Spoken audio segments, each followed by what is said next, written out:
ৰাজ্যৰ প্ৰান্তে প্ৰান্তে এটা নিৰ্বাচনৰ গৰম বতাহ বলিছে।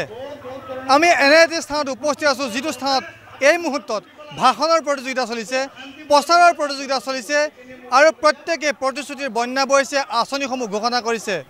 ইটোৱে আনটোৰ বিপক্ষে মতামত আগবঢ়াইছে।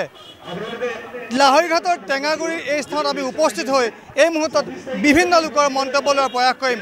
শেষ হাঁহি কোনে মাৰিব? ৯ নং নগাঁও লোকসভা সমষ্টিত কোনে আসন দখল কৰিবলৈ সক্ষম হ'ব? এই মুহূৰ্তত আমি আগবঢ়াইছোঁ বিভিন্ন লোকৰ মন্তব্য। বিচাৰোঁ যে বিজেপিয়ে আমাৰ দেশখনত যি অশান্তি সৃষ্টি কৰিছে, অশান্তিটো এইটো যদি আকৌ বিজেপি চৰকাৰ হয় তেতিয়াহ'লে অশান্তিটো আকৌ থাকি যাব। আমি সেইটো ভাবি লাহৰী নগাঁও লোকসভাৰ পৰা প্ৰদ্যুৎ বৰদলৈ ডাঙৰীয়াক তেখেতক যদি জয়ী কৰাওঁ আৰু যদি চেণ্ট্ৰেলত যদি আমাৰ কংগ্ৰেছৰ চৰকাৰ হয় তেতিয়া মানে আমাৰ দেশখন শান্তিত থাকিব আৰু শান্তিত থাকিলে মানে আমাৰ ৰাইজেও ভাল পাব। তেতিয়া মানে বিতৰ্কিত মানে যিবোৰ আহে চব মানে বিজেপিৰ পৰাই আহে আৰু আমাৰ আগত যেতিয়া কংগ্ৰেছ চৰকাৰ আছিল তেতিয়াৰ পৰা আমাৰ বহুত শান্তিত আৰু পৰম্পৰা কি ধুনীয়াকৈ চলিছিল।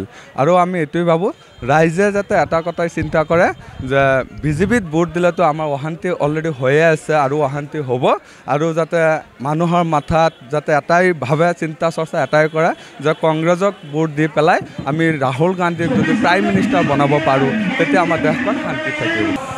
নাই, এইটো মিছাই কৈছে। আমাৰ লাহৰীঘাট সমষ্টিত কংগ্ৰেছে জিকিব, এইটো 100%। এইটো বিজেপিয়ে এনে ভুৱা খবৰ প্ৰচাৰ কৰি আছে। দুই এজনটো এনেকুৱা হ'বই পাৰে, দুই এজনটো এদিকেতো হ'ব পাৰে, এইটো ডাঙৰ কথা নহয়।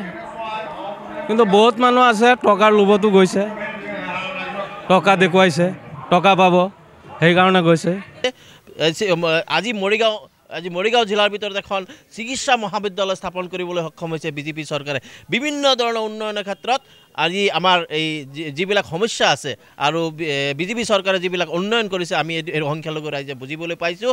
আৰু আমাৰ লাহৰীঘাট সমষ্টিৰ এটা মূল সমস্যা আছে, সেই সমস্যা হ'ল গৰাখহনীয়াৰ সমস্যা, যি সমস্যা নেকি কংগ্ৰেছ চৰকাৰে ৭০ বছৰ এই অঞ্চলৰ পৰা প্ৰতিনিধিত্ব কৰে। মাত্ৰ ৫ বছৰ মাজতে বেলেগ এজন বিধায়ক আছিলে বেলেগ দলৰ, কিন্তু এই বাকীখিনি সময় ইয়াতে কংগ্ৰেছে শাসন কৰি আছে। কিন্তু আমাৰ যিটো মূল সমস্যা আছে গৰাখহনীয়াৰ সমস্যা, এইটো কিন্তু কংগ্ৰেছ চৰকাৰে আৰু আমাৰ বিধায়ক এই অঞ্চলৰ পিছত ভোটৰ পিছত আপোনালোকে ক'ব পাৰিব মিয়া মুছলমানে এইবাৰ বিজেপিৰ প্ৰতি কিমান সঁহাৰি জনায়, তেতিয়াহে আপোনালোকে গম পাব। আমিনুল ইছলাম দেৱৰ কি হ'ব?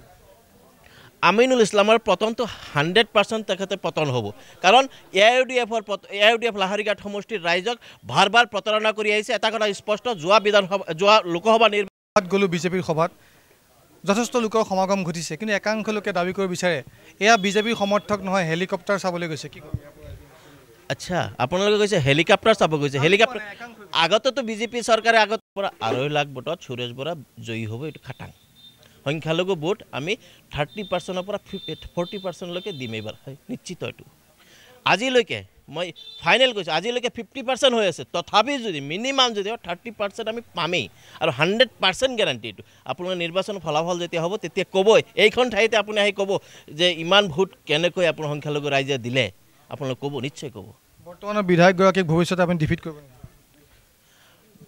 আৰু নৰেন্দ্ৰ মোদী ডাঙৰীয়া তৃতীয়বাৰলৈ ভাৰতবৰ্ষৰ প্ৰধানমন্ত্ৰী বনাই আমি ভাৰতবৰ্ষখন এখন বিশ্বৰ ভিতৰত শক্তিশালী দেশ হিচাপে পৰিণতি কৰিম, তাৰ প্ৰতি আহ্বান জনাই মই সমূহ লাহৰীঘাটবাসী ৰাইজৰ প্ৰতি হাতযোৰ কৰি অনুৰোধ কৰিছোঁ, আপোনালোকে এইবাৰ ভাৰতীয় জনতা পাৰ্টীক ভোট দিয়ক আৰু সুৰেশ বৰা ডাঙৰীয়াক জয়যুক্ত কৰক।